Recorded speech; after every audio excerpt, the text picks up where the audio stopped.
అండి, ఈరోజు నేను సమోసా చేయబోతున్నాను. దానికోసం మైదా తీసుకున్నాను. తర్వాత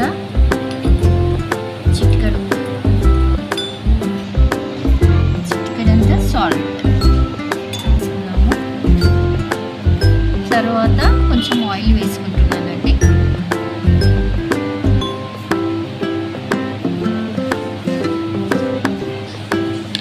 తర్వాత వాటర్తో మనము బాగా పిండిని తడుపుకుందాం, ముద్దగా వచ్చేలాగా. ఇలా సాఫ్ట్గా చేసుకున్నానండి, పిండి ముద్దలాగా. ఇది మనము ఒక 20 minutes పక్కన పెట్టుకుందాము. ఆలు కర్రీ కోసం ముందుగా ఆలుని ఉడకబెట్టుకుంటాం. మినిట్స్ అయిపోయింది కదా అండి. సో నేను పిండిని రౌండ్ షేప్లా చేసుకున్నాను. చేసుకున్న తర్వాత ఇలాగా చపాతీలాగా సన్నగా చేసుకోవాలండి. చపాతీ కంటే కూడా సన్నగా వచ్చేలాగా చూసుకోవాలి, ఎందుకంటే సాఫ్ట్గా రౌండ్గా రావాలన్నమాట. మనకి సమోసా ఈజీగా వస్తుంది షేప్ కట్టింగ్. సో సన్నగా చేసుకోవాలి. ఇలా సన్నగా చేసుకున్నానండి. చపాతీ కంటే కూడా మనం సన్నగా చేసుకోవాలి. ఇలా చేశాను కదా అండి. ఇప్పుడు నేను వీటిని పాన్ మీద వేయించుకుంటున్నాను. లైట్గా వేయించుకోవాలి మనకి, ఎందుకంటే సమోసా క్రిస్పీగా రావడానికి. ఇప్పుడు నేను చపాతీలని ఇలా లైట్గా కాల్చుకున్నానండి, ఎందుకంటే మనకి క్రిస్పీగా రావడానికి చేసుకున్నానండి. ఇందులోనే మనము కారం, ఉప్పు, పసుపు, చాట్ మసాలా, కొద్దిగా ధనియాల పొడి వేసుకుందాం.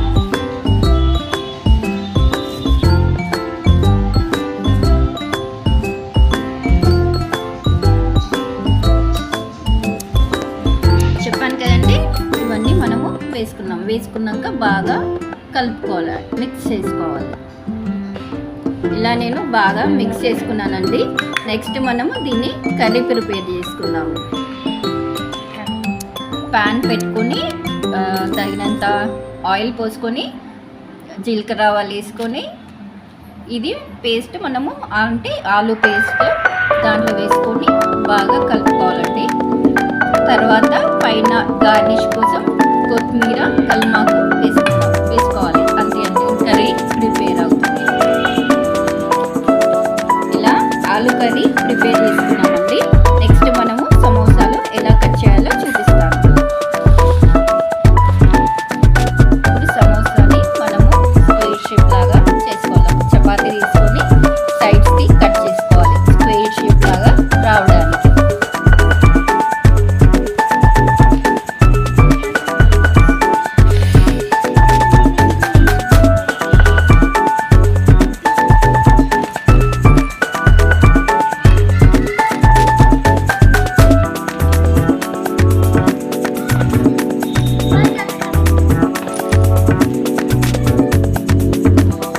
చేసుకోవాలండి అన్ని స్క్వేర్ షేప్లో.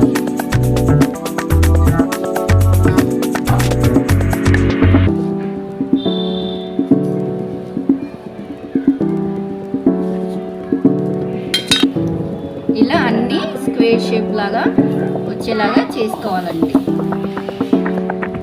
ఇది బియ్యం పిండితో చేసుకున్న పేస్ట్ అండి. బియ్యం పిండి ఇందులో వాటర్ మిక్స్ చేసుకొని ఇలా థిక్ పేస్ట్ లాగా చేసుకోవాలి. ఇప్పుడు మీకు ఫోల్డింగ్ చూపిస్తున్నానండి ఎలా చేసుకోవాలో సమోసా లాగా.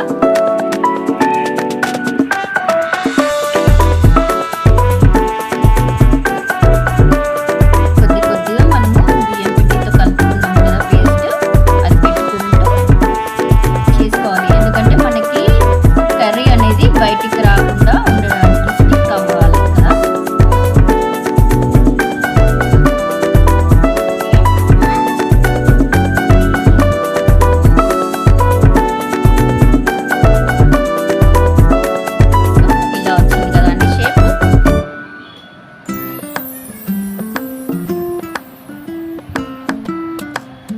ఇందులో మనము కర్రీ పెట్టుకుంటాం.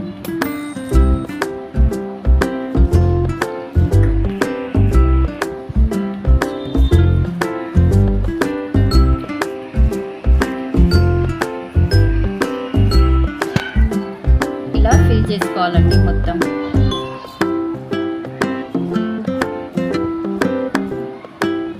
ఫిల్ చేసుకున్నాక మళ్ళీ మనం దానికి కొంచెం బియ్యం పిండి పెట్టుకొని క్లోజ్ చేసుకోవాలి. క్లోజ్ చేసేటప్పుడు కొంచెం జాగ్రత్తగా అండి, ఎందుకంటే మనం ఆయిల్లో డీప్ ఫ్రై చేస్తాం కదా, కర్రీ అనేది విడిపోకుండా ఉండడానికి నీట్గా క్లోజ్ చేసుకోవాలి.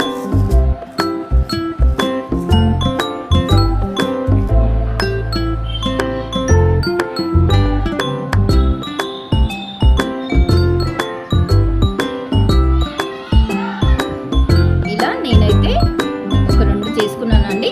ఇదే విధంగా అన్నీ చేసుకోవాలి.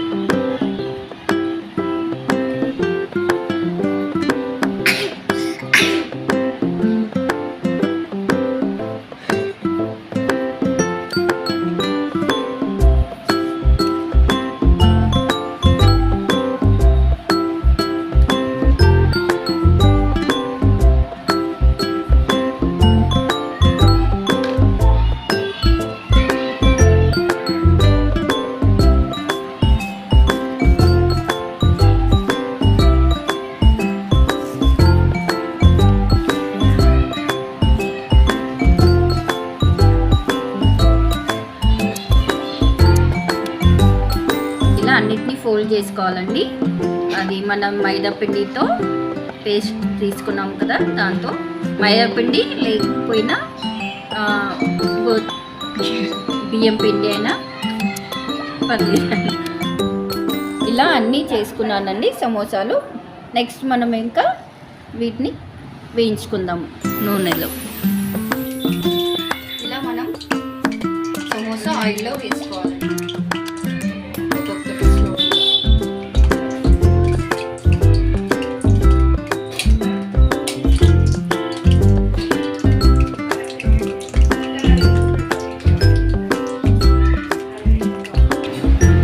వేడి వేడి సమోసా రెడీ అండి. చూడండి, లోపల ఇలా మనకి క్రిస్పీగా మంచిగా ఉంటుంది. మనము స్క్వేర్ షేప్ లాగా కట్ చేసుకున్నాక పీసెస్ మిగిలాయి కదా అండి, ఆ పీసెస్ని మనము బిస్కెట్ షేప్ లాగా కట్ చేసుకొని వాటిని కూడా వేయించుకున్నామండి. సో వాటిని కూడా మనం వేయించుకొని సాస్లో పెట్టుకొని తింటే సూపర్ ఉంటుందండి. Samosa with biscuits combination. మీరు కూడా ట్రై చేయండి. మా రెసిపీ మీకు నచ్చితే లైక్ చేయండి, షేర్ చేయండి, సబ్స్క్రైబ్ చేయండి.